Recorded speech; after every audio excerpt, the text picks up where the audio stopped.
And let's now shift our attention to the banana industry because exporters there are lamenting over the negative impact of the Russia-Ukraine war on their businesses. According to the exporters, the war has compelled banana suppliers from Latin America to Eastern Europe to divert their supply to traditional export areas in Western Europe, where Ghanaian exporters control portions of the market. The Secretary of the Banana Exporters Association, George Boyer, stated that the situation is causing fruit exporters from Ghana to run at a loss. He joins us for more via Zoom. You say the war in Ukraine is distorting your market access to Eastern Europe. How so? Thank you for having me. Situation is that traditionally Eastern European countries have supplied Russia, Belarus, and Ukraine with bananas. They export around 1.8 to 2 million tons a year. Now, the situation is that the main European market is quite controlled, and so you just cannot deliver anything that you want. However, this is our traditional market, but because these fruits cannot go through these countries normally through the port of Odessa because of the war, attempts are being made to down some of these fruits in the traditional markets of mainland Europe. And in a situation where we already are having challenges with increased input costs from fertilizer to all other inputs, if we have also at the same time a situation where our prices are significantly undermined because of this dumping, this would be a major crisis for the industry. And what's going to be the trickle-down effect on the farm gates to the market centers in Ghana? This is a perishable product. We can't store it. So anything that we don't export will mean that we cannot sell them. So what will mean is that it will affect production. Export volumes will be considerably reduced, and sustaining the plantations will become a major problem. Let's talk about alternatives. What kind of alternative measures are you now putting in place to ensure that you cushion yourself against this threat? So what is happening is that because we have various agreements with the European Union, typically the European Partnership Agreement, where there are safeguard clauses, against such things, we have drawn the attention to the European authorities when Strasbourg 2 weeks ago to the European Parliament to draw attention to these issues. So we are hoping that the safeguard measures will be kicked in to ensure that we are protected.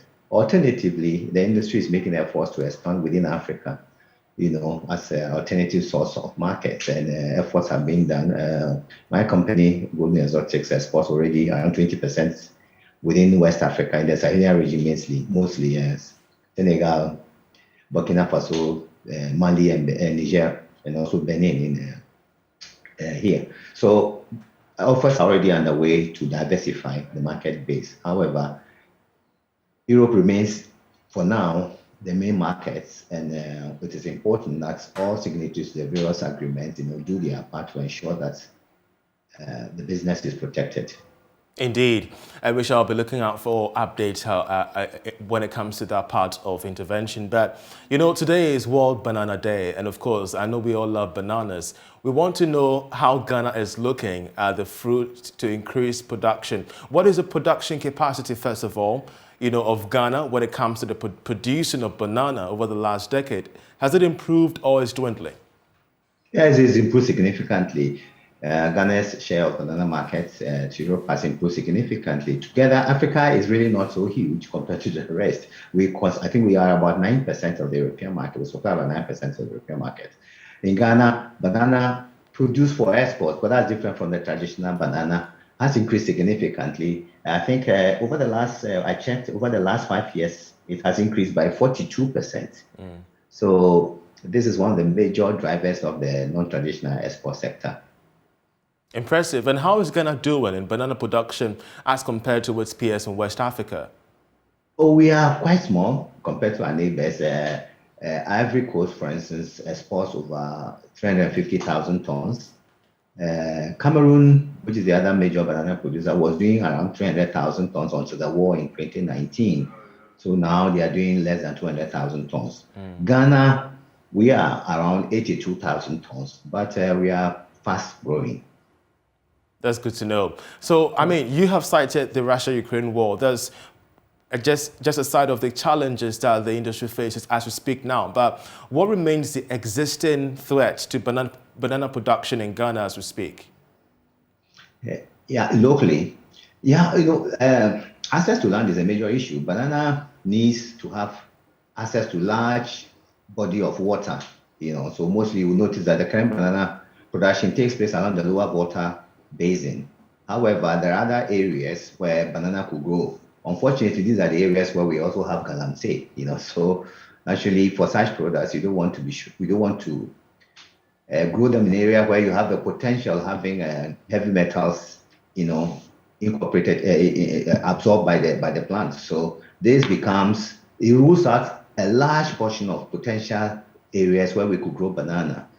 So that is one issue. The other issue is that access roads to most of the farms has become a challenge, especially in the last few years with the rains. So we have had to spend a lot of money fixing the roads around the plantation just so we can deliver the fruits to the port. Another important issue, which is a matter of policy, is that over the years, the Ministry of Food and Agriculture has put various policies and projects in place to support the fruit export sector. And one of them is especially the facilities at the port of Tema to ensure that we have the means to export our fruits in a congenial atmosphere and at a cost-effective way for us to remain competitive on the international market. Unfortunately for us, over the years, third parties have elbowed in on all these facilities, appropriated them for their own use, and inserted themselves in the value chain, which means that the export has to be done at an additional cost. This is an issue that will affect the competitiveness of Ghanaian exports. I mean, horticulture exports generally. So indeed. Mr. Poye, I just want us to end briefly on this point that you raised, the impact of illegal mining on banana production. What recommendations do you have to solve the challenge once and for all, to increase production and make the sector much competitive? Yeah, it's illegal mining rules out large portions of potential areas where banana could be grown.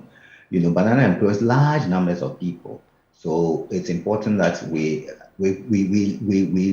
provide the opportunity for investors who want to go into these areas, local and foreign, to do business in this and employ youth. So it's a general problem for agriculture. There's a need to really control illegal mining, especially in the river valleys, areas where potential agriculture areas, to ensure that they remain available for agriculture now and in the future. Great.